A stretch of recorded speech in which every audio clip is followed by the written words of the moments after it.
Okay, so I'm just getting ready to insulate this house and I'm prepping the job, and so you can see up in here I'm organising things, and this exhaust fan here, making a fair bit of noise, and normally they don't, but you can see some of the dangerous things that we see in roofs, like that power lead that's hanging in the fan blades there.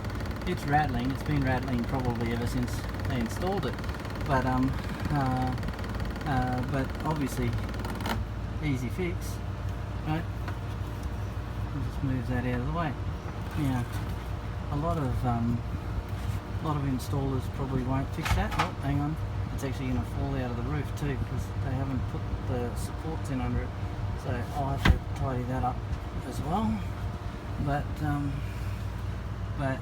anyway, you see how easy that was to fix. Now, a lot of installers for insulation won't bother. They'll go, oh, it's not our job, we're just here putting bats in or whatever. But this is the added value with a tradesman doing the job and making sure that the job's done right and making sure that things are safe when we leave. So if you want a quote for insulation, click on the boxes and get Comfort Zone to give you a quote.